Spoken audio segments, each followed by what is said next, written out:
Okay, good afternoon, everyone. It looks like this timing is going to be a bit of a challenging timing because it's our third day in the conference and it's after lunch. But thank you, all of you that are here, for being here. And I imagine we do have a number of people online, and I imagine a few people will trickle in. But this is a session on walking the talk, how countries are advancing regulation of sanitation services.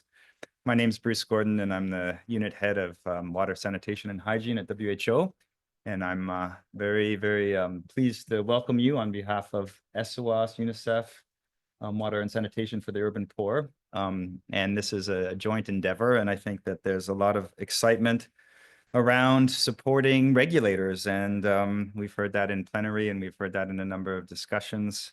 Certainly from a WHO perspective, if there's one kind of initiative or kind of strategic kind of activity that can unlock public health gains, is working with regulators. And in particular, we've had what we call the International Network of Drinking Water and Sanitation Regulators. It's a mouthful, but RegNet, working for some time. And one of our, I think, proudest collective achievements is that there's been a lot more attention towards supporting regulation on-site or non-sewered sanitation, which was obviously a big neglect.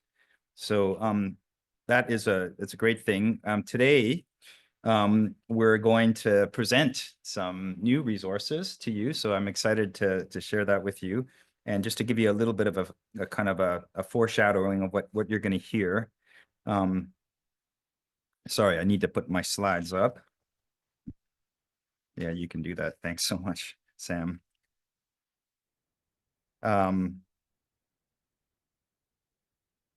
How's that?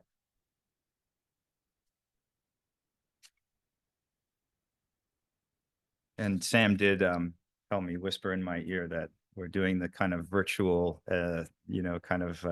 expect some turbulence because there's going to be a few potential technical challenges. So thank you all in advance for bearing with us.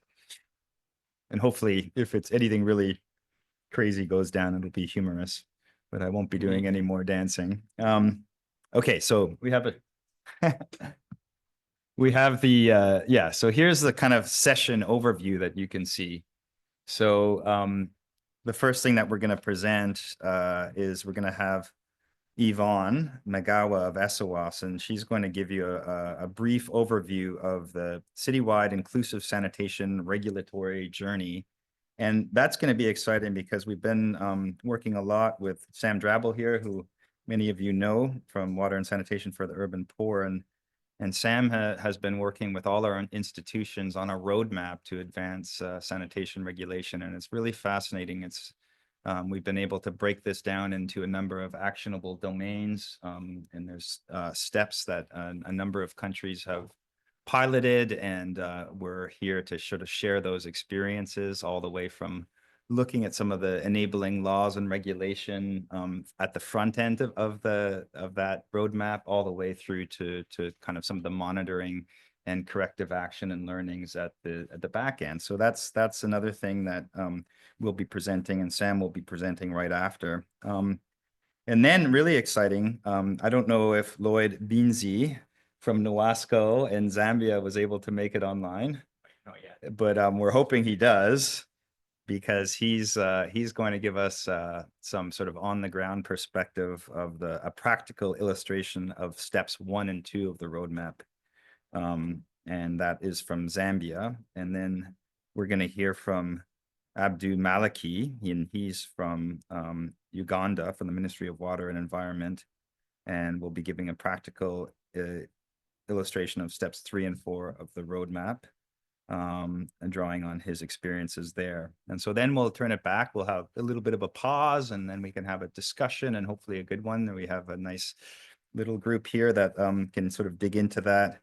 We'll go back to Lloyd and then talk about steps 5 and 6, which we'll explain in due course if you're not familiar with that, and you'll hear from Sam about that.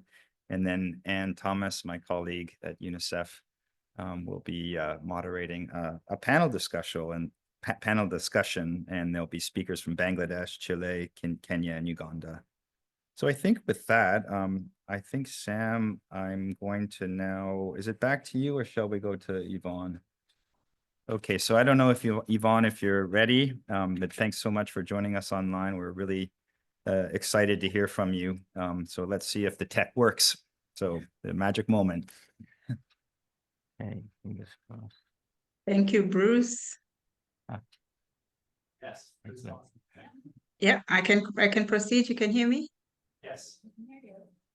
Okay, great. So yeah, good day, everyone, and thank you so much for being able to attend this session. I will just highlight the series regulatory journeys, what we've been able to document. The slides are not moving though, Sam. Okay, thank you. As Bruce has already highlighted, we've done this piece of work as aligned to the sanitation, the roadmap for advancing seaways regulation. So this particular piece of work was done in conjunction with UNICEF. You can move to the next slide. Thank you, Sam.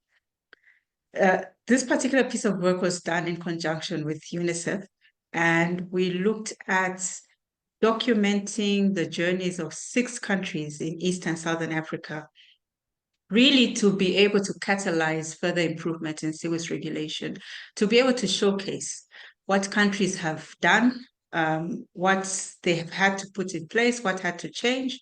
So the learnings from there, the good practices, and also to give actionable insights to others on how to go about implementing citywide inclusive sanitation regulation. So as I've said, this was analyzed along the core recommendations from the roadmap for advancing sewage regulation. So this was to achieve high-performing sanitation regulation. So the 6 countries which have been showcased are Rwanda, Burundi, Zambia, Kenya, Tanzania, and Uganda. So you will hear from some of those countries, as has already been highlighted. Next slide. So the basic idea or the purpose of the journeys, this is a publication. So it's the publication, there's a detailed version, and there's also a compressed version to be able to give the different snapshots of the journeys that the different countries undertook. So we are looking at the progress of early adopters of sewage regulation. And we also wanted to outline pathways for implementation by showcasing the impacts and the lessons that have been learned from each country. So the journeys are available online on ESAWAS.org and also WUSUP websites and UNICEF. You find in the journeys, in terms of the documentation, we look at the regulatory history. Where was the country before the decision to regulate sanitation, inclusive sanitation, meaning both sewered and non-sewered together? Where did they come from before that decision was made to have this change within the country? Then looking at the policy and legal basis for sewage regulation, what provisions existed, what provisions had to be brought in, what was the legal framework like, what had to change in the legal framework, if any at all. Then we looked at the institutional and regulatory framework. What institutions are existing in the sector? What had to change with the institutional framework? What had to change with the regulatory framework?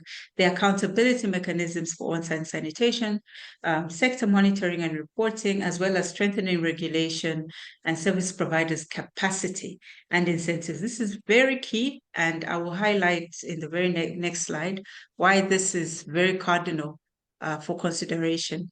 Then the publication also looks at the regional and global support. How were the countries facilitated to actually make these advancements? And then it ends with key lessons and recommendations on how to enhance the sewage regulatory framework.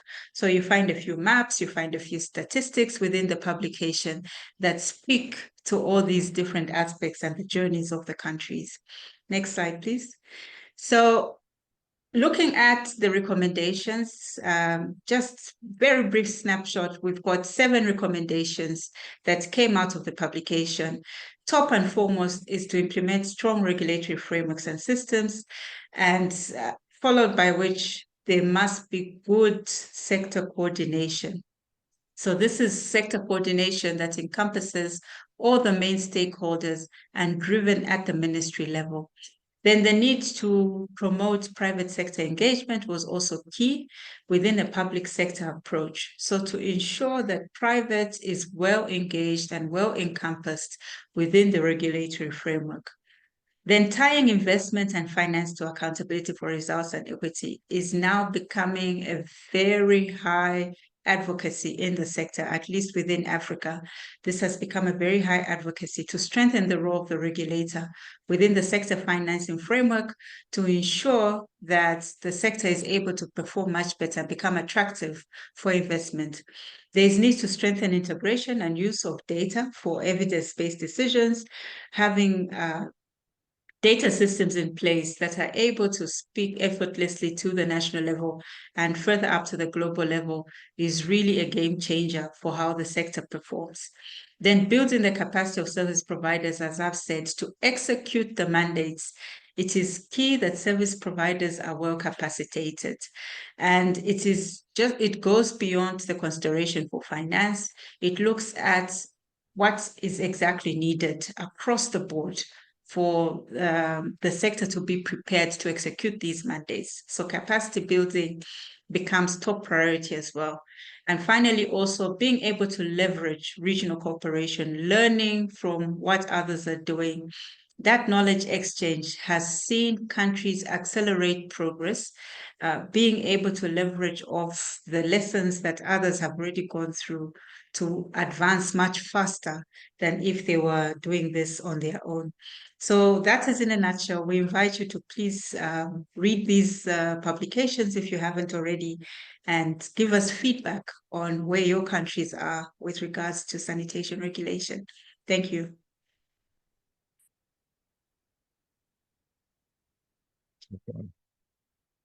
Great. Thank you so much, Yvonne. This is certainly a thrilling ride on the tech front, but I think we're almost getting there. We have one more speaker, Lloyd, that we're hoping will join us. But that is a great introduction to the CWIS journeys, and it leads us on to now the roadmap. Let me just bring myself out of the picture here. Okay, so I'm going to give now a rapid overview of the overall roadmap for advancing sanitation regulation. And there's quite a lot of ground to cover here, but we have also speakers on the line that can share their case studies of how they're actually implementing steps in this roadmap. So not too much of my voice, just bear with me. Okay. So beginning with an introduction to the overall aims of this document. So the roadmap has been developed to support countries to advance from little or no sanitation regulation to functional regulatory systems. It's global in scope, so it's drawing on experiences from Africa, Asia, Europe, Latin America. In terms of the methodology, what I want to emphasize here is that the principles very much are drawn from the perspective of the regulators themselves. So the key data collection here has been over 20 consultations with regulatory authorities across these regions, as well as then a validation phase, including at the IWA Congress in Kigali, the RegNet meeting there. And of course, a literature review has underpinned that work as well. You'll see as we move through, there are a series of short case studies from across these regions and also from across income categories. So low, middle, high income countries, but the primary target audience really are low income countries, but there's wider experience to draw from and really trying to showcase the range of inspiring regulatory initiatives that are taking place globally right now. In terms of the partners for this work, so this is a WHO initiative alongside ESAWAS with UNICEF and WhatsApp, and of course many other organizations have fed into that. And the regulatory journeys that Yvonne just provided the overview for that is really a complementary piece to this, and the two documents reinforce a common set of guidance and recommendations. In terms of where we are with the document now, so the peer review process is complete, but final edits are ongoing, and we're hoping to publish later this quarter. Okay, so now I'm going to just give a top-level overview of the content of this roadmap. Okay, the clicker has gone.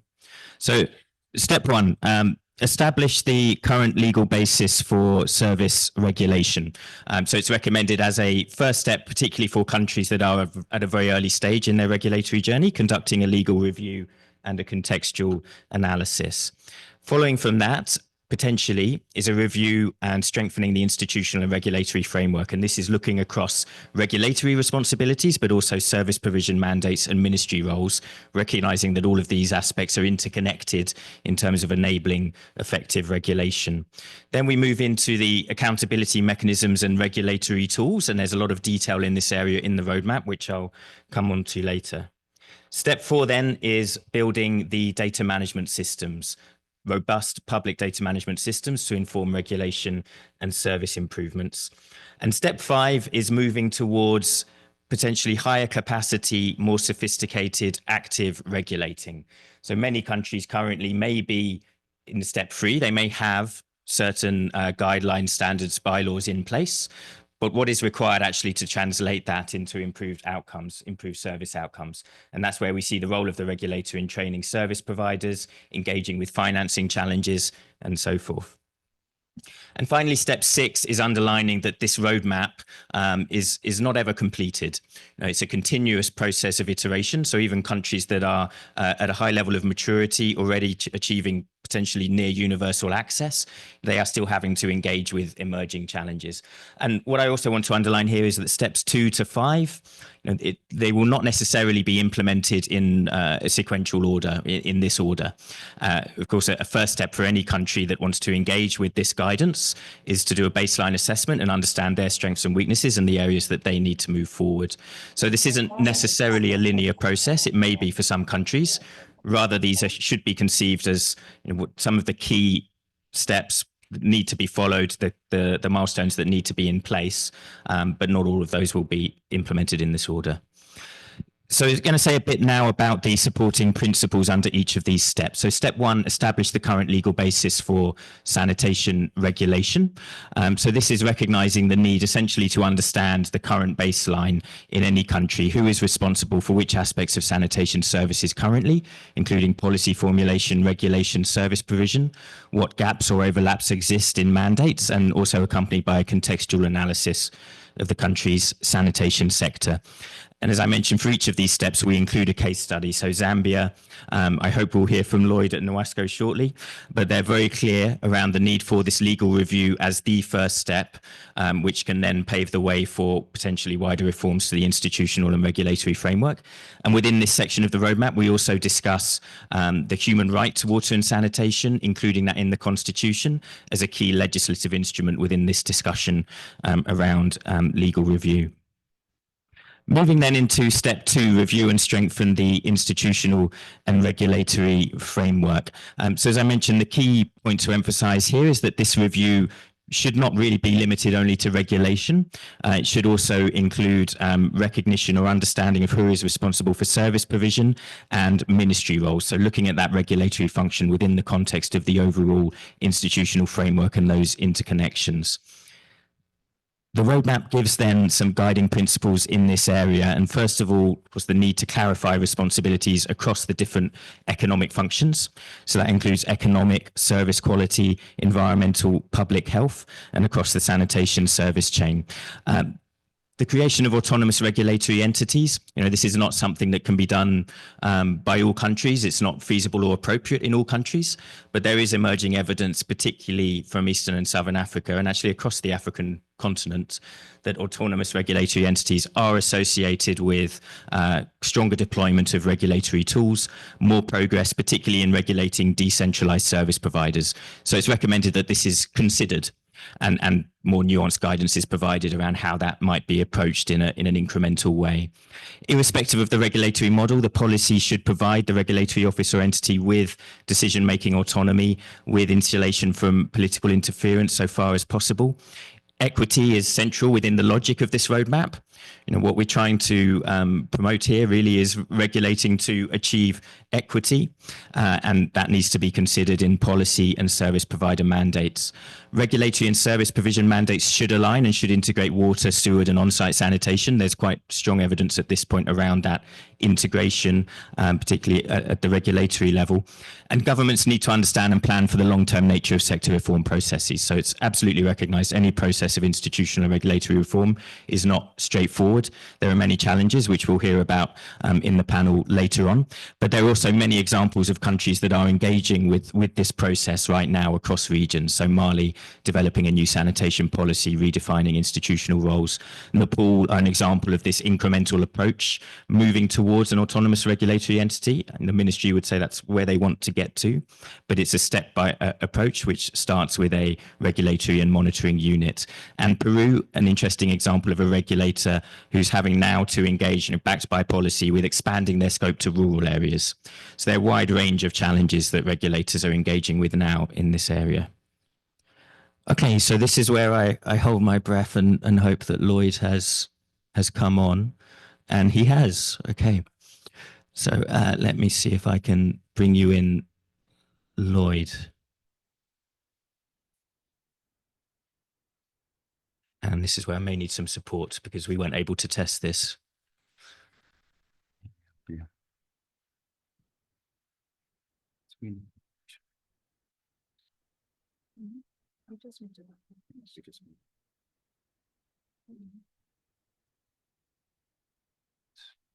Just bear with us. Reflect on what you've just heard, and we'll see if we can bring in Lloyd.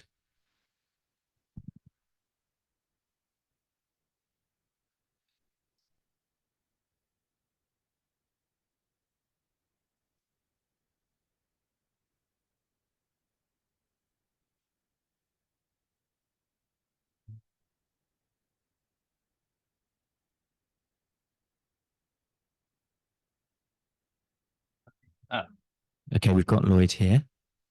Go ahead. So yeah, I'm going to try and spotlight Lloyd. I think we're close.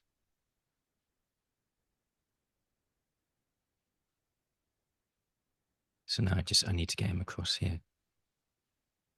He's been. Do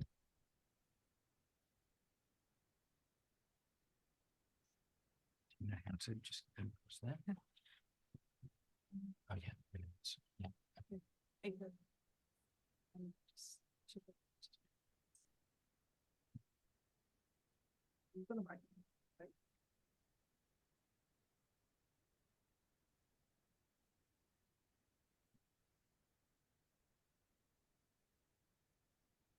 Right.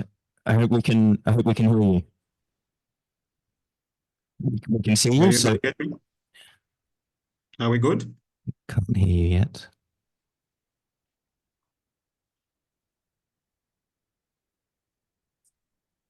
Am I audible? Yes. Okay. Okay, so Lloyd, I think you can go ahead. We've got your slides on the screen. I'm just trying to get this so that we can see you as well, but let's go ahead. All right. Thank you very much. Good afternoon. Good evening, depending on where you're catching this call from. So like introduced, my name is Lloyd Bensi. I work for the National Water Supply and Sanitation Council, in short, NWASCO. And NWASCO is actually Zambia's regulator for on-site water supply and sanitation services. So I'm going to share with you the legal review and development process that the National Water Supply and Sanitation Council, of course, working with quite a number of partners, did actually take to develop the regulatory framework for urban on-site sanitation and fecal sludge management services. We can go to the next slide. All right, thank you. So in terms of the basis for regulating urban on-site sanitation and fecal sludge management services in Zambia, it's something that has actually been there since 1997. We do have a parent act. It's called the Water Supply and Sanitation Act, number 28 of 1997, that actually provides, for both on-site sanitation and fecal sludge management services that are supposed to be provided by a service provider. In Zambia, the service providers are called, commercial utilities, or CUs in short. So like for Lusaka, we do have Lusaka Water and Sanitation Company. In the West, we have Western Water Supply and Sanitation Company. So these are authorities or institutions that are actually responsible for both water supply and sanitation services under the general regulation of NWASCO. If you look at the same act, the Water Supply and Sanitation Act of 1997, it actually provides, for the provision of, sanitation services as both on-site or off-site disposal of human excreta, which includes the collection, treatment, and end use. And for one or two reasons, in terms of on-site sanitation,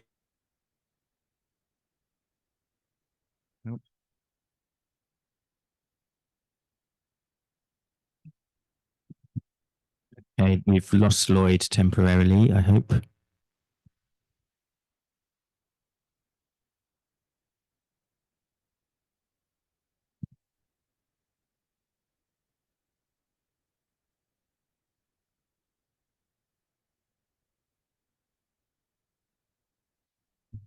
Get some support. If we can find someone.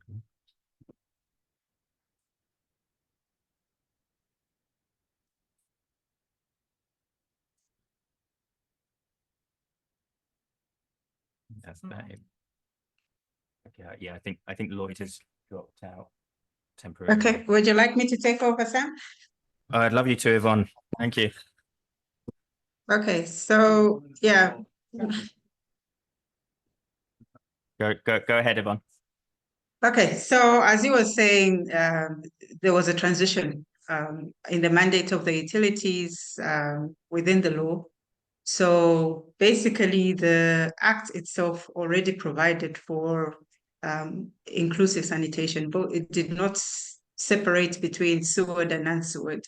So that was already encompassed within the Act, but the utilities themselves, in terms of mandate, were only looking at storage. So with that realization, the mandate of the utilities was broadened. You can move to the next slide.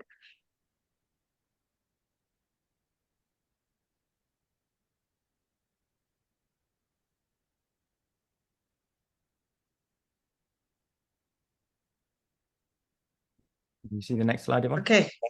Yeah. Yes, thank you.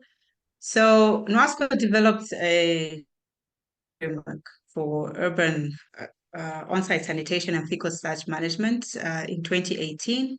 So to do this, to implement this strategy, the first thing was to amend the operating licenses of the utilities. As I said, because previously they only looked at storage. So to ensure that they covered on-site sanitation and fecal sludge management, the name was changed to water and sanitation from water and storage.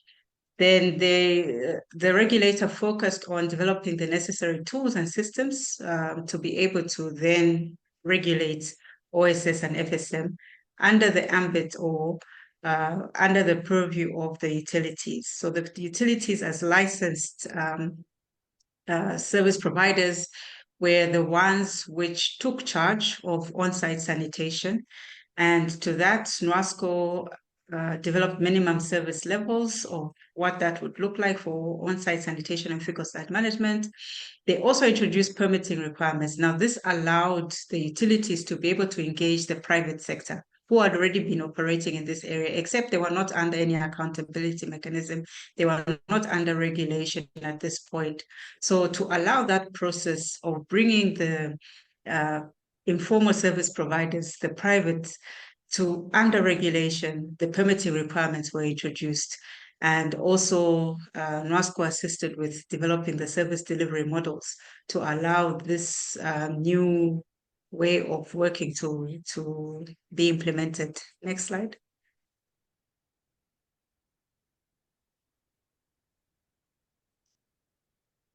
I don't know if my network is a little slow. It's not changed yet on my side. It should just come up any minute. Okay. So in terms of the institutional arrangements, NWASCO issues the license to the utilities that covers both on-site and off-site. And it's then up to the utilities to choose whether to enter into a contract with the private operators or community-based organizations.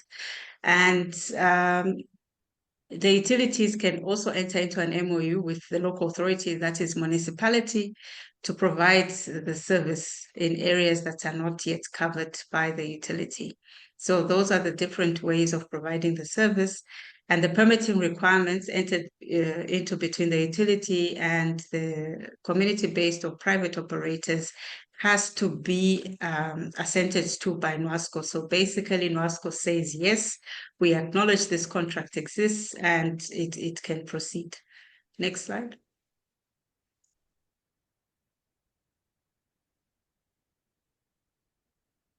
Yeah, so this just basically depicts what that new arrangement for regulation of on-site sanitation looks like, with NWASCO as regulator on one hand and the environmental regulator, which is them on the other hand. At the top, at the apex, all this is under the Ministry of Water, Sanitation and Environmental Protection. So one ministry for the sector.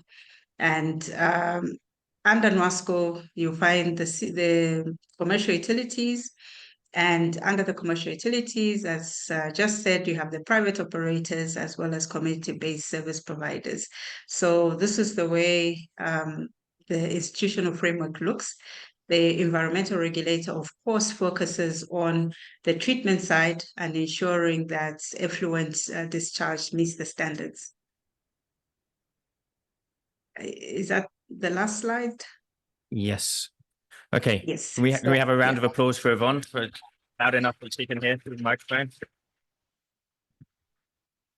Thank you so much, Yvonne, and hopefully we will have Lloyd rejoin. We see this day to day working with our team in Zambia because there's really major electricity power challenges in Zambia currently, so it may well be that that's what's happened, and hopefully Lloyd can come back. So we're going to move on now to step 3. Just let me again remove myself.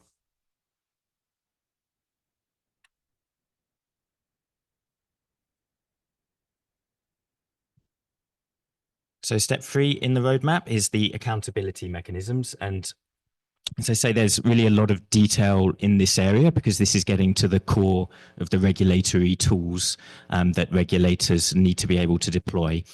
So that includes developing regulations, guidelines, standards, codes of practice, of course, but also for economic regulators, establishing the process and methodology to set tariffs, establishing the license regime, ensuring effective compliance, monitoring and enforcement, which is a really challenging aspect of regulation, raising customer awareness and facilitating performance benchmarking. So there are a number of principles connected to these accountability mechanisms that we outline. First of all, regulatory frameworks must be comprehensive and coherent across the sanitation service chain. Regulatory mechanisms should be developed to support the formalization of sanitation workers. So you may have been in the plenary earlier where awards were given out, which there's been a really impactful advocacy agenda around sanitation workers. And this is a key regulatory aspect as well, which may be handled by different ministries depending on the country. But this is a key aspect that's reflected in the roadmap. In terms of economic regulation, economic regulators need sufficient autonomy to determine tariffs and leverage tariffs to incentivize efficiency, equity, and high performance. Tariffs should be set to a level that ensures recovery of operational costs and safeguards of sustainability and equity of services. There's more detailed guidance on tariffs, which really draws on the ESAWAS guidance in this area. Licensing and performance contracts, I think you saw that in the NOASCO presentation. So those are really essential tools for ensuring accountability of private sector service providers, and licensing, I think many regulators would say, really is their entry point, the first regulatory function that they develop. In terms of enforcement, we thought quite carefully about this and consulted, and this is a challenging area to provide tangible guidance. I actually want to shout out Claire, who's here in the room with WASUP and Cranfield University, who's doing research in this area. And we've put forward in the roadmap this emphasis on responsive regulation. This came out in the plenary yesterday. There was a question around trust, and I think the movement in regulation in the literature and in practice is towards this this approach of creating a strong relationship with service providers, having recourse to hard sanctions. Of course, that's absolutely critical, but only deploying those sanctions as a last resort, and rather putting the emphasis on building social and normative motives for compliance and rewarding good performance, including through public performance benchmarking. Sanitary inspections are a key mechanism, particularly in rural sanitation, should be conducted regularly to ensure systems are being managed to meet health objectives. We talk about the role of regulators and surrogate regulators in raising awareness of consumer rights, and comparative data should be published wherever possible. And again, this is a key movement that we're seeing. Regulators like NOASCO, like WASREB, but also in Latin America, ERSA in Portugal, WSRC in Palestine. There are a lot of examples of regulators that are publishing data and using that mechanism really effectively to incentivize improved performance. A lot of case studies that we could potentially have selected here, but Manila in the Philippines, some of you may be aware of the success story of Manila. It's moved in about 25 years from around 30% towards universal coverage, and the regulatory office has been really central to those developments. In Ireland, a national plan for inspection of domestic wastewater treatment systems, I think, is one of the strongest examples out there of effectively monitoring rural sanitation, septic tanks in rural areas. And Kenya, we'd hope to have WASREB contributing, but we're really pleased to have Robert Kakubia in the room, who'll be joining the panel later. But WASREB have done fantastic work in introducing really tangible accountability mechanisms. One example is a Pro-Poor Key Performance Indicator that mandates utilities to report levels of service provision in low-income urban areas, and that indicator is currently being revised to incorporate sanitation. So utilities will have to report levels of sanitation in informal settlements, which is a really powerful tool to promote equitable service provision. And it's already produced results in water supply. Since that KPI was introduced, higher service coverage in informal settlements in Kenyan cities. Moving on then to step 4, which is public data management systems. Of course, this is fundamental to a functional sector overall. Regulators, service providers, citizens need data-backed information to plan, perform, improve services. So this section is looking at the role of the regulator within that. And in terms of the principles, number 1, local level and national indicator definitions should align with national targets on sanitation. Wherever possible, they should align with relevant elements of regional and global norms, but additional local level indicators may then need to be developed, will likely be needed according to contextual requirements. On-site sanitation is a key focus of this document overall. I think the CWISE regulatory journeys also originated from this need to more effectively regulate on-site sanitation. And that, of course, needs to be built into monitoring frameworks and assessed as part of sanitation service baselines. And centralized data management systems should be established to facilitate internal coordination, enable sector reporting. We heard from multiple regulators in this study around the need to be really cognizant as a regulator of minimizing data requests on service providers. So that's why this centralized data management system is really important, so that we're not having multiple requests coming to service providers, and particularly potentially small-scale service providers who just won't have the capacity to do that. Examples in this area, again, WSRC in Palestine, they conducted a comprehensive mapping of small-scale on-site sanitation systems, and India, comprehensive state-level data systems have been developed to assess performance. Okay, so let's step out of the guidance for a moment and hear a case study in this area. So I'm going to invite Abdumaliki Muyinda from the Ministry of Water and Environment in Uganda. So let me just bring up Abdul Maliki.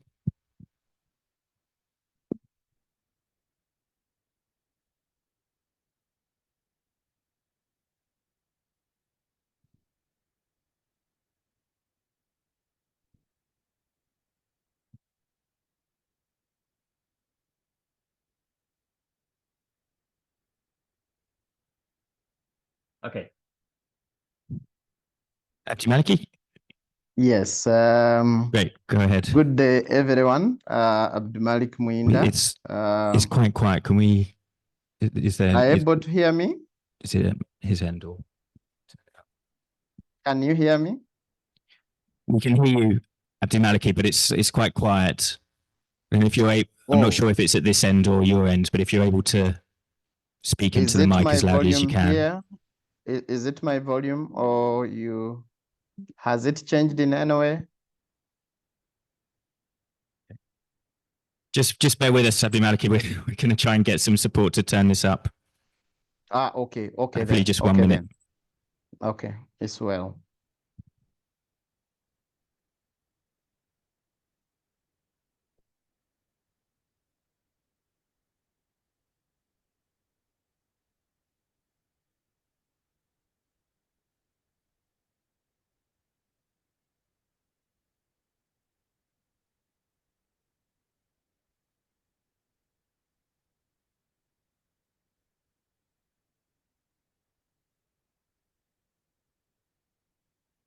Sorry, what was the thing?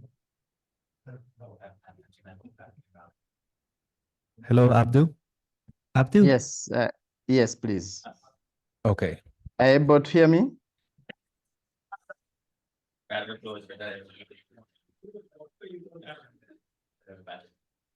Okay. Go ahead, Abdul Maliki. We can hear you now. Okay. Thank you so much for the support team that side. Abdul Malik is my name. I work for Ministry of Water and Environment. And I am happy to be here to share a few insights on how we are integrating sanitation data management systems. Under Ministry of Water and Environment, we regulate water supply and sanitation. And our regulation framework is governed by a performance contract as provided for in our Water Act. And that is what really governs our regulation here. Now, how do we do this? We enter into performance contract with utilities that provide water. On the other hand, also provide sewerage services. Now, on-site sanitation is a new thing that has come in, and we have engaged utilities to ensure part of what they do includes on-site sanitation.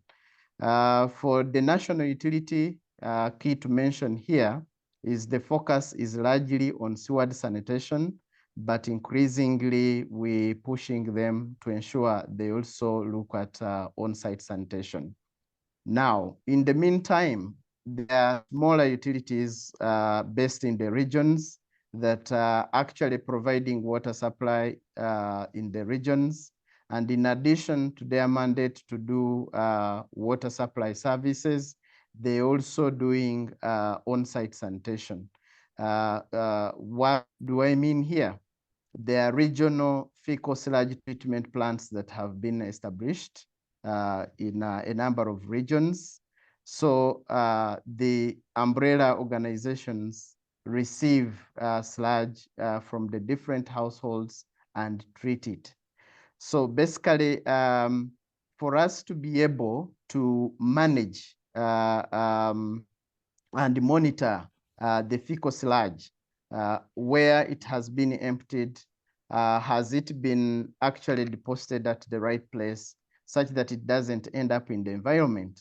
There is need to have systems in place that help you monitor and track emptying, transportation, and treatment. So there is a tool called Sun Tracker, and locally here we call it Weyonje. Weyonje simply translates into clean yourself. So the Weyonje application was innovated at Kampala Capital City Authority, and it was tracking emptying and transportation. Service providers are aided to actually understand where the jobs are. They are alerted. It's a comprehensive kind of system that alert service providers where emptying is due. Then they're also able to check at the treatment site whether the emptied sludge has actually reached the treatment site. So that tool now helped KCCA to track the volumes that are being dislodged, treatment. Now, at the ministry level, we needed to have this tool to guide us in one, identifying where is sludge being generated from, how is it being treated, does most of it end up in the environment? So we decided as ministry to adopt this tool, and we are in the process now of integrating it with our other regulatory tools. As ministry, we have a regulation information management system. So the regulation information management system has modules that are built largely on water supply, but there is also another module integrated on sanitation. So the Weyonje tool used by service providers should be able to generate information that links to our regulatory information system. So by so doing, this helps us in accessing real-time information from service providers, but also being able to make quick decisions on how to improve sanitation in the different areas. So for now, I just wanted to share bits of information. It's still work in progress. We have scaled up this tool and rolled it in one of the regions under the umbrellas. And our hope is that this tool is scaled up to all the regions in the country following a phased approach. So far, that's what we have in Uganda for tracking, emptying, transportation, and treatment. Yeah, I think Sam, that's what I could be able to share right now. Great. Thank you so much, Dr. Malik. Quite late in Uganda, so we really appreciate your joining and sharing that important experience. I'm going to hand over now to Bruce. Okay, we're going to give poor Sam here, who's been managing the tech, who's been presenting, been dealing with the online audience, a little break. He's going to just take a breather here. We have Yvonne and we have Abdu Maliki. So Yvonne, I don't know if you're able just to quickly turn on your camera if you feel comfortable, because we'd like to just open it up for some questions. And so we've heard the first steps of the roadmap. So the part about the legal review and the responsibilities, and then we got into the meat of the regulations and the tariffs and the license. So I have a bunch of questions. I'm not going to ask all of them, but I will keep them in case. But I'm wondering if there's any burning questions, and maybe you can help with just getting people a bit online. So did anyone have any immediate questions? I mean, one question I had that struck, oh, geez, okay, I'm going to turn it all over to you then. I'm not going to ask my question. So let's go. Have to be very tall for this. No, pull it down. I'm good. Heather Skilling. I'm with the USAID Fragile Waters Project. I had a question. Sam, you referred to some of the connection with the adjacent sectors, but I'm wondering how much time was spent in actually having like deep consultations about some of those connectivities. And I'm thinking about groundwater and sanitation. I'm thinking about, you mentioned health up there, but I'm just wondering about that consultative process to think about regulatory overlaps or complementarities. Okay, thanks, Heather. Why don't we take a couple questions? And of course, Yvonne and Abdulmaliki have insights as well. So who is next? You want to go ahead?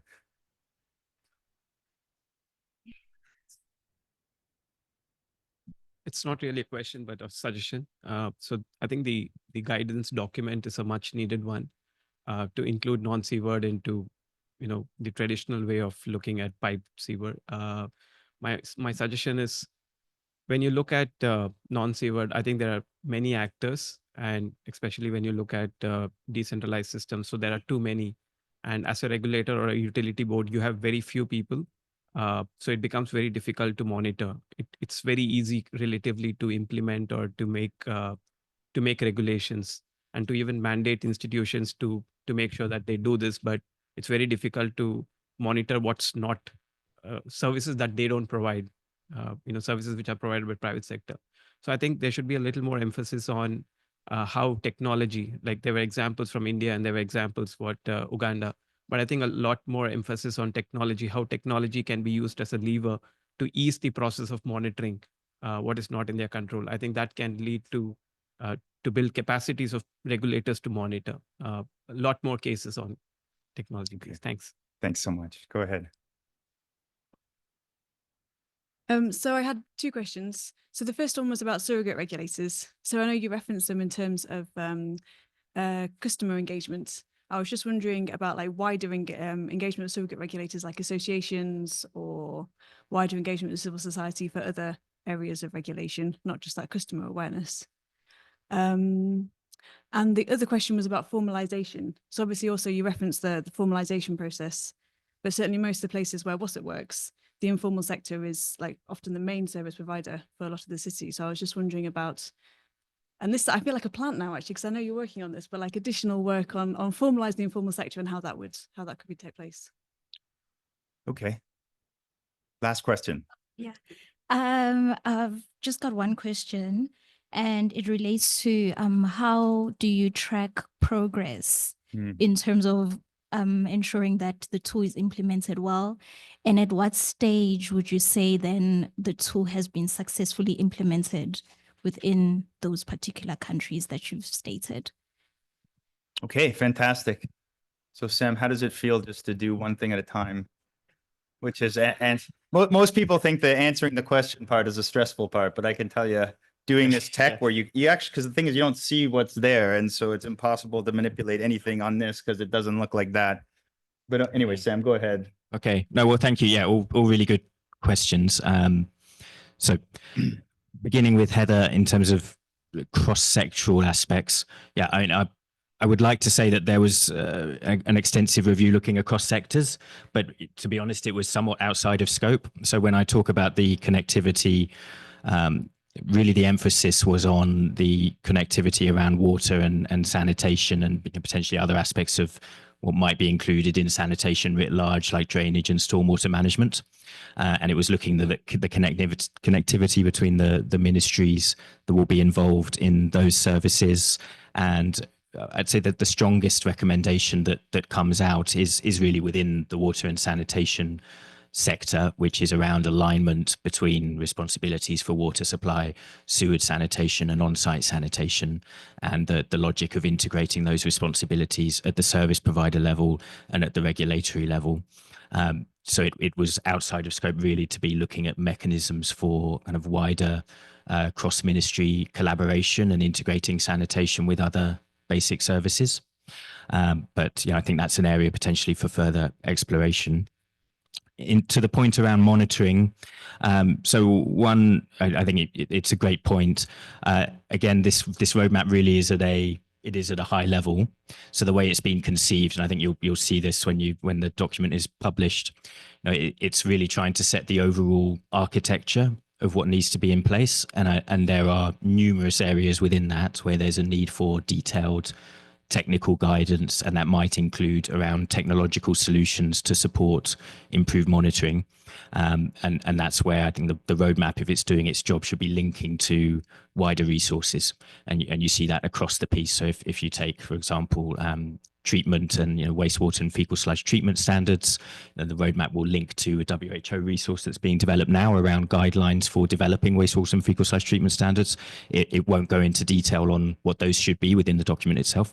So I'd put that data piece kind of within that bracket. I think it's a great point, but it's something that the roadmap can link to in terms of further resources.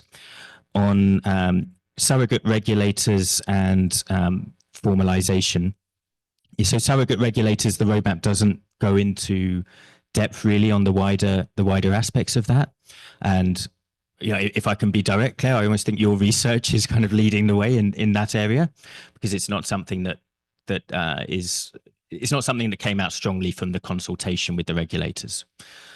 So they would tended to be looking at it from a higher level, and the role of surrogate regulators beyond consumer awareness didn't come out strongly. So that's why the consumer awareness piece is reflected. But I'm sure there are other aspects that surrogate regulators can play a role.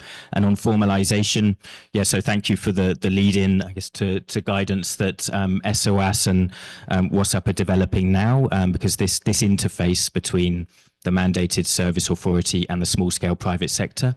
And I think that's come out very strongly, both from consultations for this process. It's come out from WASUP's own program learning, really over the last 5 years, that certainly in urban context for sanitation, the key challenge now is to support service authorities in engaging with informal manual emptiers and bringing those into formalized utility structures. And that's really a paradigm shift. Maybe 5 or 10 years ago, the emphasis was more on seeing those emptiers as not really a productive presence in the sector, and almost looking to move them out of business, not through that such a harsh lens, but that was the implication.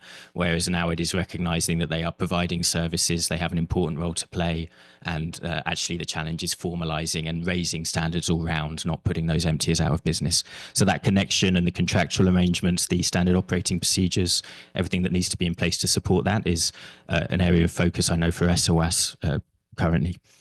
And then on tying to, so on how to track progress, that's a great question. And it's a question that we discussed and what should be present in the roadmap, and where we arrived actually is not giving a prescription on how to track progress, partly because we're mindful of the wider sector discussion that's taking place now. We're in the session this morning around measuring wash systems. And I think regulation will be one part of that. So there are global frameworks that are being developed. I think those need to tie into the roadmap. So we don't yet know what that monitoring framework would look like. What we say in the roadmap is any measurement needs to be connected to sector goals. So the country obviously sets its goals, what it wants to achieve in regulation. We don't think it's for this roadmap to give a prescriptive kind of measurement framework. Again, it's higher level than that. It's kind of setting out the architecture for countries to draw upon. Okay, thanks, Sam. I realize we're kind of coming down on time. So Yvonne, thank you for stepping in before. I don't know if you or Abdul Maliki have any burning additions that you would like to make. I'll pause for a second. But if not, I think we can move on. And I think, Sam, what I'd like to do is invite you back up to here. Oh, hold on. Abdul Maliki, please. This will give Sam a moment to shift chairs. So go ahead. Yes, I just simply wanted to mention a very key aspect where we need information, and the very big motivation for us to innovate data systems in terms of setting tariffs for on-site sanitation service provision. This is very critical that we gather a lot of information and use it to model and come up with appropriate tariffs. As of now, even in our current stage, we charging tariffs for emptying. Of course, the utility is also charging a tariff for dumping, which is really not adequate and to cover a number of costs. So by getting all this information, it gets us really going and modeling to come up with what would be the appropriate tariffs. And I think as we do that right now, we have some data now that is informing us. First of all, we have observed that the tariffs that are being charged are too low to sustain operation of on-site sanitation facilities like the FSTPs. So this is an area where we really need to strengthen and ensure utilities, district local governments, and private operators are not suffocated. Okay, fantastic. I mean, the data thing is really interesting. And actually, as you come back up, the idea is that this will eventually mature such that it's visible, or some of it's visible on public annual reports to the consumer, right?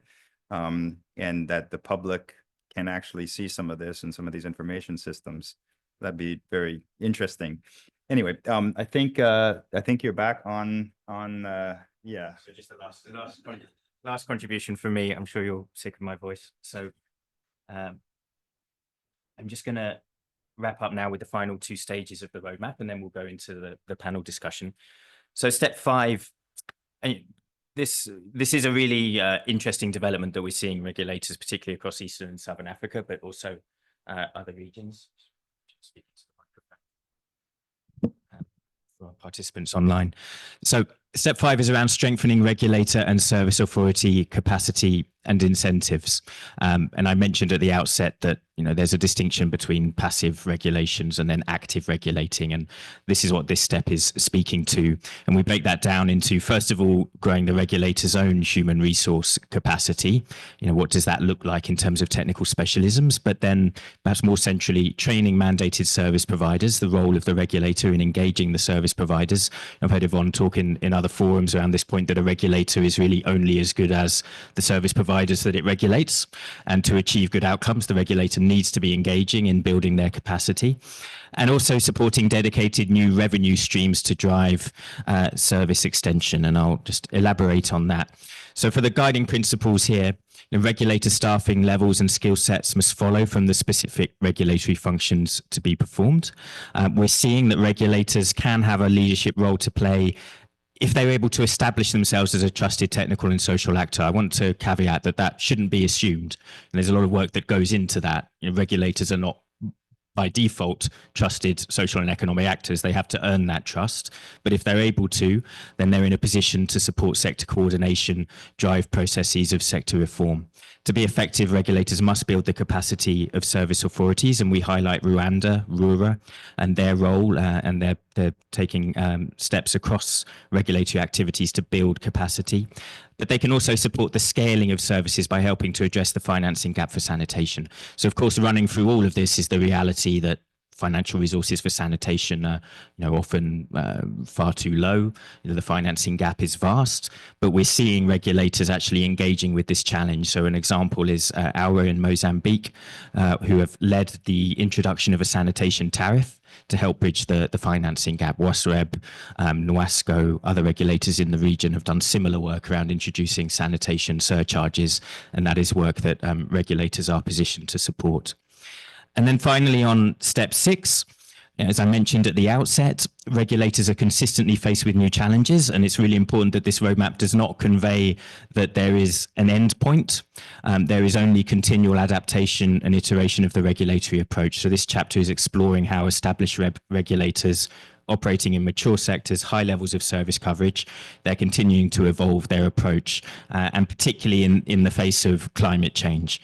And the substance of the recommendations here are around the regulator's role in supporting climate resilience. So we break that down into, you know, what we hope are quite tangible guidance that climate resilience should be mainstreamed into guidelines, standards, codes of practice at every step of the sanitation service chain.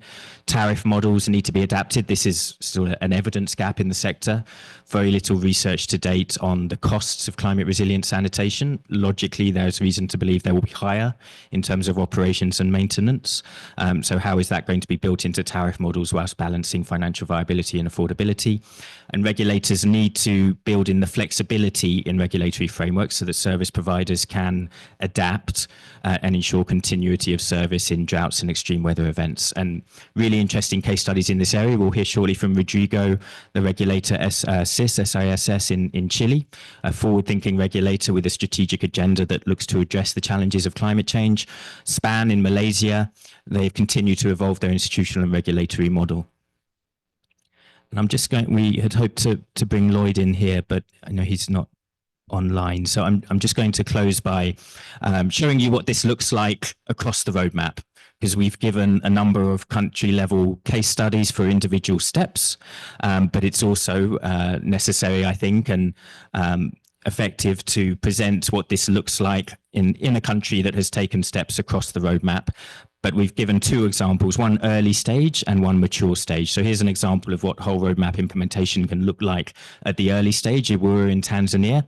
So they have taken actions to review the policy and regulatory framework. They've developed a wide range of regulatory tools. They've developed data management systems, and they are engaging in building the capacity of service providers and their own capacity. And then in a more mature sector, ESA in Portugal, so this is going back to 1997 when ESA was established. They again have a very comprehensive public performance benchmarking system and other accountability tools, but fundamentally that's where they see their role as an economic regulator. They've built data management systems, and they've actually only recently integrated on-site sanitation into those systems. And it's interesting, there's parallel trends in Portugal around integrating on-site sanitation within utility structures, as we see in other regions. They're providing peer-to-peer training, engaging in that capacity development, and they're iterating their model now. So they would describe it as the fourth iteration of their regulatory model. And what they're focused on currently is around integrating stormwater management and drainage. What is their role in supporting regulation in that area, as well as the circular economy? Okay, so I will now hand over to Anne, who's going to lead us through a panel discussion. So much, Sam. So we've heard some great, this great overview of this guidance that's been developed, and we've also heard these regulatory journeys from East and Southern Africa that have informed the guidance. And now we wanted to just look a little bit beyond. So we want to become the session that, explores the most regions. So we are going to bring in people from Latin America and from Asia, so we can hear a little bit more about how this piece of guidance is being contextualized across regions and contexts. So to join me up here, we're going to be having Uttam Saha, who is the Bangladesh country manager for WASUP. So you can come up and grab a seat. We have Abdul Maliki Muyinda from the Ministry of Water and Environment, Uganda, who is online with us. We have Rodrigo Farias Flores, who is the Superintendencia de Servicios Sanitarios from Chile, which I am translating. I think it's the regulator in Chile, and I'm going to, from here on in, call it the SISS. Wait, SISS for short. And I'd like to call up Robert Gakubia, who we met previously in the plenary, but is now an independent consultant, but an expert on regulation. So, Sam, I'm going to have to ask you for your help again, because we have two people online. So unfortunately, no rest. So I will have a seat here. And I have a couple of questions, mainly that we wanted to sort of flesh out some of the challenges that we've heard about across these contexts relating to regulatory reform, but also the challenge of expanding regulatory mandates to rural areas, and what are some of the challenges around applying this model in municipal-led services, so going from utility-run services to municipal services. So let me, if it's okay, I'm going to start with Bangladesh, maybe while we get Chile up and running. So maybe for you, Uttam, what are some of the challenges that you've seen in establishing a regulatory framework for sanitation in Bangladesh? What have been some of the barriers that you've seen to progress in this process?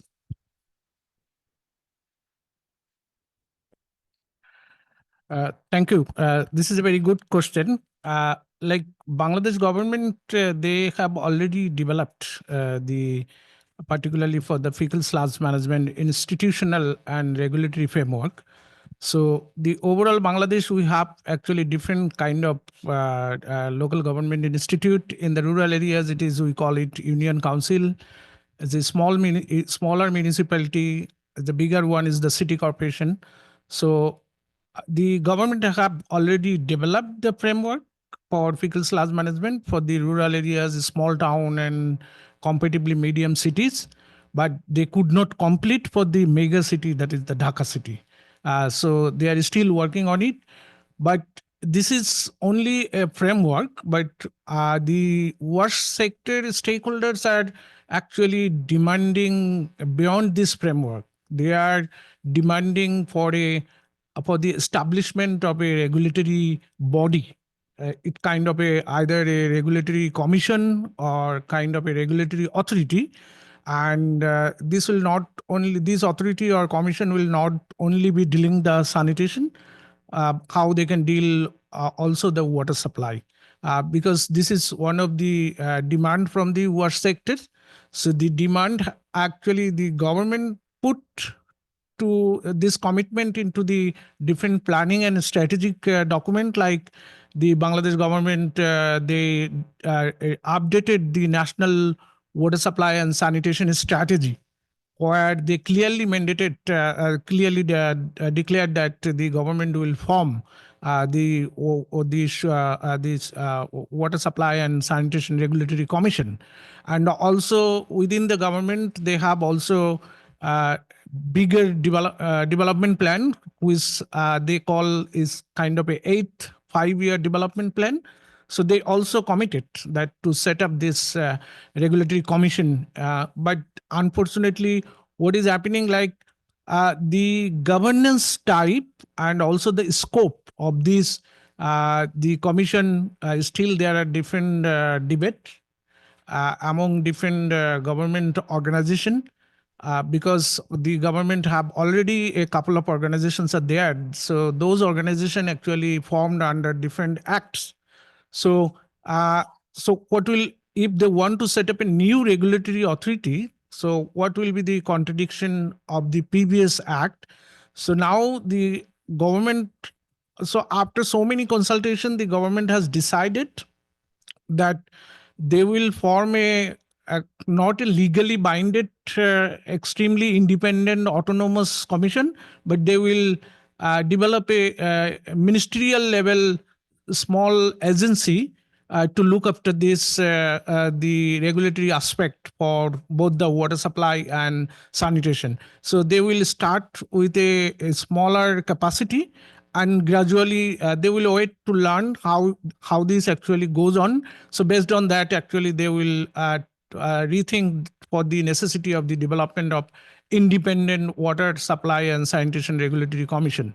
So currently the Asian Development Bank and the World Bank, as well as also Bill and Melinda Gates Foundation, they are closely supporting our national government to develop this ministerial level water supply and sanitation regulatory as kind of agency, or kind of a body, so that they are working on. So a number of individual consultant, as well as also different consulting firm, who are mostly recruited by the Asian Development Bank, World Bank, and the Bill and Melinda Gates Foundation. They are closely working with the government, and the government is expecting to start a limited scale of this commission, this body within a very short time. So that's the update. Okay, fantastic. That sounds like a super challenge, and sort of, wading through all the redundancies, particularly in the accountabilities, will be really interesting to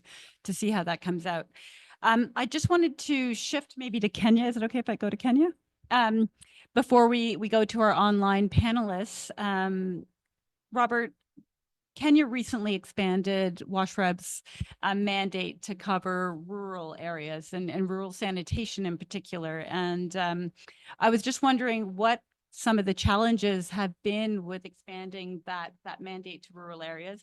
But I wanted to, sorry, it's a two-part question, but more broadly, I did want to ask, you know, over the past 15 years, WASHREB has taken a number of actions that relate to this roadmap and to strengthen regulation and regulatory authority. So I just wanted to ask you a bit more broadly on what advice you might have for other countries looking to strengthen the regulatory function.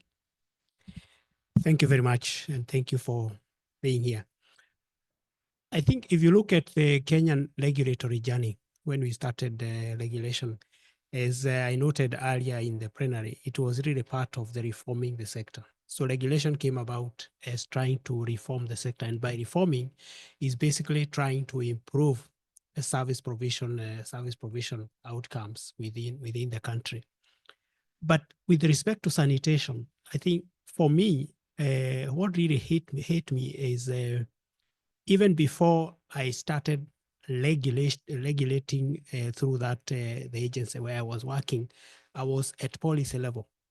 And policy level, the discussions around sanitation were always getting stuck around the roles and responsibilities of the ministries. You are trying to discuss with the Ministry of Health and Water how you can work together, but somehow each is stuck on their own space. And unfortunately, the understanding of sanitation was also different. A lot of understanding in the Ministry of Health is to do with software and many things, which are important. But when it comes to the Ministry of Water, they are thinking in terms of infrastructure, but not infrastructure the way you would expect that you are thinking about infrastructure. So that is really what really made me to try and see how we can change. Because for me, I really am strongly convinced that if you are really dealing with water services, you cannot afford to ignore sanitation. It doesn't matter whether the role, your responsibility is clear in the law. I mean, if you ignore, then your water service will actually be impacted very negatively if you're not able to address aspects of sanitation.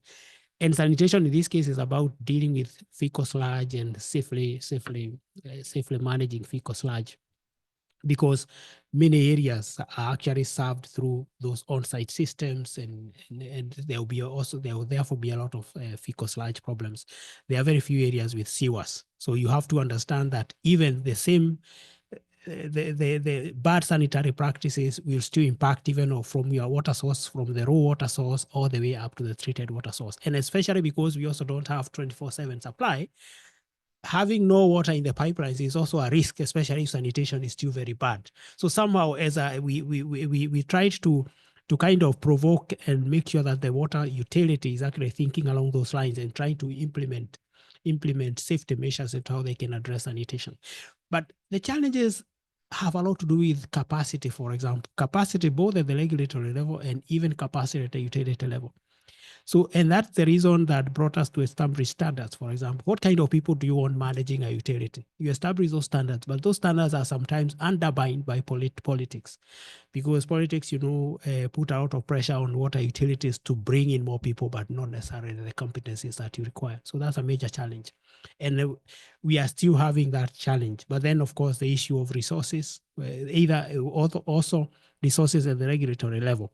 But the important thing is, once we were allowed now to do tariffs without any interference, to an extent that I do not have to go to the minister to get an approval of tariff. I approve the tariffs. Forget about whether they are implemented or not, but they are approved. Because in many cases, I think people would challenge them even in courts and whatever. But I can tell you all the time, courts agreed with us unless there was a technical issue, for example, public consultation. And that's why public consultation for us in our regulatory journey is very important. Our first tariff was actually thrown out by the courts because there was no public consultation.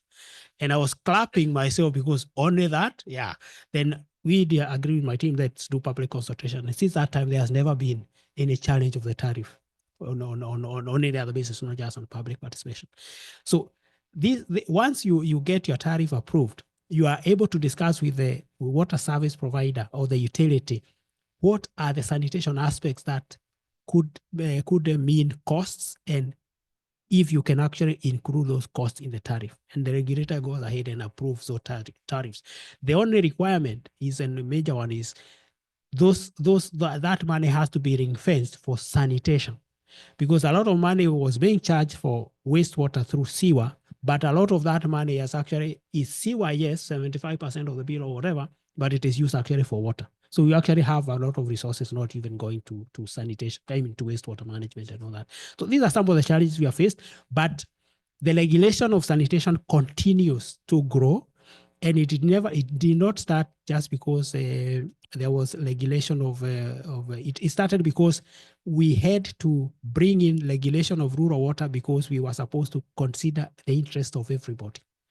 So the rural water regulation, we started thinking about it because at some point there was no delineation, and you're asking about when the constitution says everybody has, then it's not only urbanizing or urban people. You also have to look at the rural area.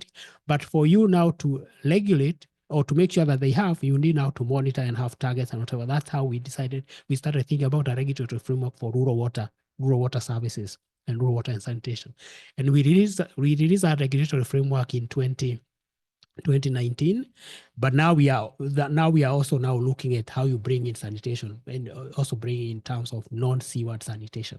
And together with the ESAWAS, I think they have helped the regulators within the region. I think as Sam mentioned about having a regulatory framework for on-site sanitation. So every country is supposed now to customize that within their country and actually start now giving accountability documents in terms of a licensing, for example. Because without a license, there is really no accountability. You're actually going to monitor and many other things. And also trying to see how then you can bring all the actors together, because some of the actors are working at cross purposes by even messing up the whole sanitary environment in the name of trying to address sanitation issues. Yeah. Okay, well, that was fantastic. That was a lot of good points on capacity, public consultation, thinking about sanitation as also safeguarding your water supply. So really rich experience. And I'd like to go to Latin America now. We've got Rodrigo, and I just want to double check. Rodrigo, I think, has a slide, right? So Rodrigo, it's over to you. I hope you can hear me. And yes, perfect. Yeah, okay, the floor is yours. Well, thanks for the invitation to participate in this event to represent CIS, because always in Latin America we are asked to share our experience, because you can see in the graph on the left that when the liberalization process started, we had in Chile the very high drinking water coverage and sewerage coverage, but we didn't have the wastewater treatment coverage. So the yellow line is the percentage of private operators. So you can see that the wastewater treatment coverage increased with when we let the private investments to participate in the sector. So that's why we have now developed country outcomes in coverage and service quality. So after 30 years of the liberalization process started, and we achieved all of the motivation that was the reason of the liberalization process, we asked, like 5 years ago, which are the new challenges for the sector. So in that process, we had interviews with more than 30 experts. We did workshops throughout the whole country, from the north to the south, with the participation of private sector, academic sector, public sector, and the citizens also. So the results are the agenda of the CIS, that is named Water and Sanitation Sector Agenda to 2030. That is the long-term strategic plan of the regulator of CIS. And we found that the challenges are these that are here. in the center column. And they are grouped in 3 strategic axes. The first is climate change and efficient use of water resources. The second is city and territory. And the third is 21st century citizen. So for every challenge, we define a CIS project to address every one of these challenges and to comment about the climate change effects. We can include in the tariff the infrastructure to face the climate change effects that we are living now, because, for example, in Chile, we have the worst drought in the history of Chile. So we have to implement a lot of new infrastructure that it wasn't thought when the sector was liberalized. So the next one, please. So the key factors for the next slides, please. So the key factors to get these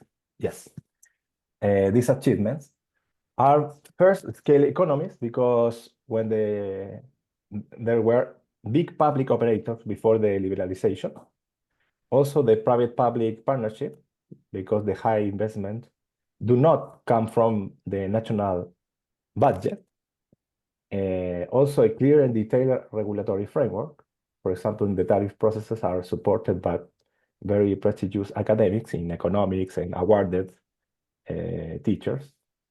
Another one aspect is the flexibility in the law to face the climate change effects, because the law is like 30 years ago, but it has an article that is named Change of Assumptions.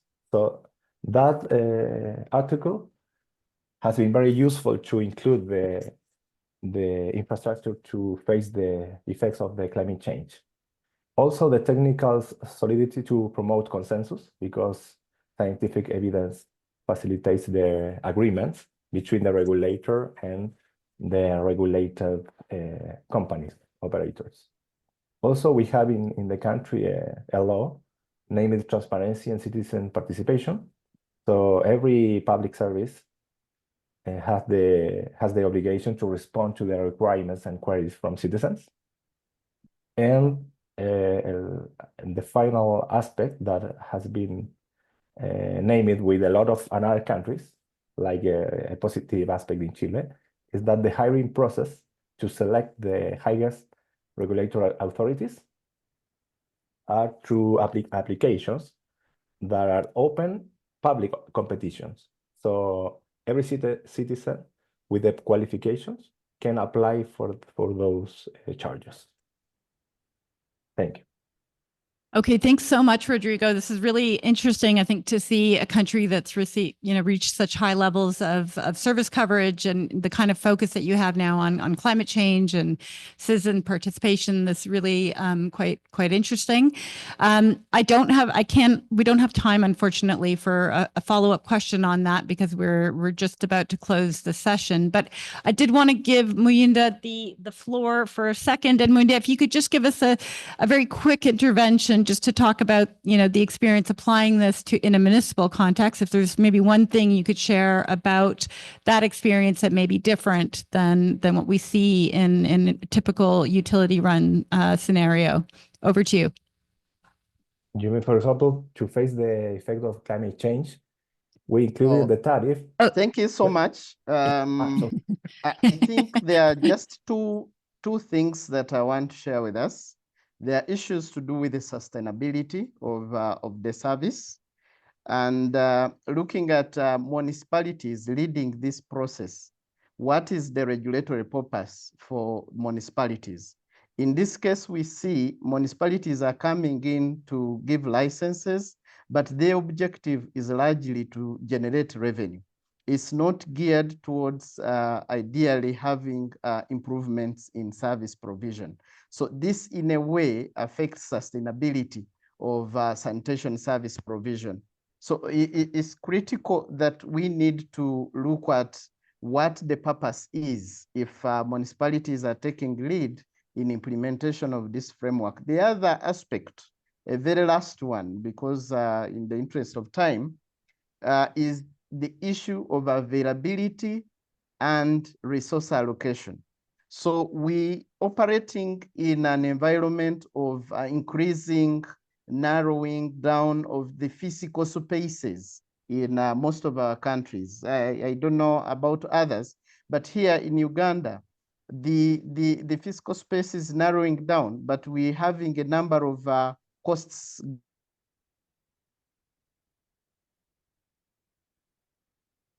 Muyinda, I think you have, available there for you go. sanitation. So it becomes really an issue. I want to end here for now. Thanks very much, Muyinda. Appreciate it.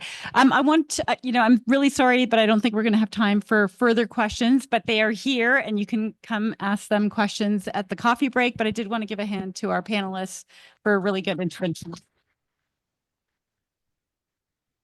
Hey, everyone. Thanks for staying with us. It's just the last slide in about 30 seconds. But yeah, I just wanted to say, as far as just the takeaways, the document that Sam has been speaking so much to should be publicly available and launched before the end of the year. We're hoping for World Toilet Day, November 19th, and that will be widely disseminated. So you should be aware of that.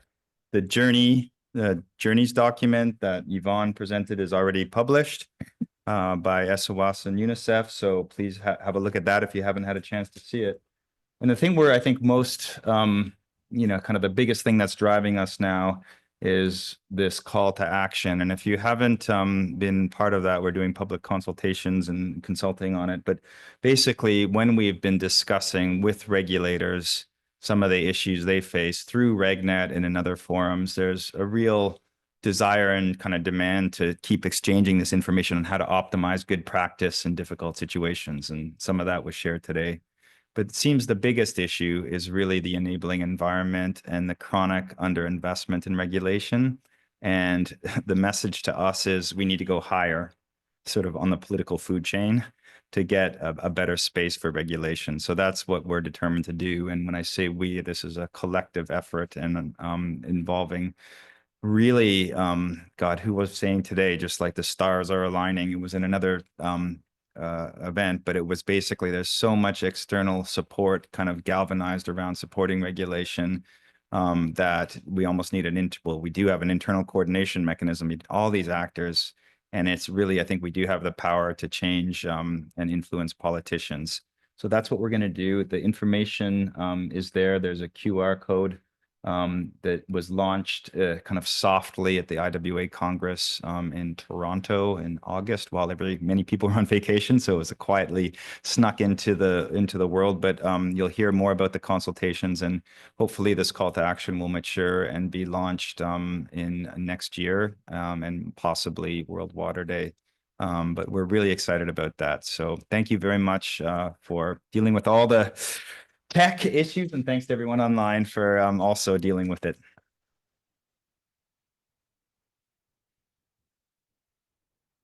Okay. Do you know what the thing is? So because it doesn't, you can't see what you're doing. Like Yeah, it's exactly. difficult interface. Like it's like you can't do it. Like it's like an invisible thing. Right. It's like you have it. So what you think you're doing. Yeah. Like you need two Yeah. screens or Yes. something. Yeah, I exactly. don't know how you do But it. I think you did really well though. Thank you for. But it's a Yeah. unique stress because when you're doing something and for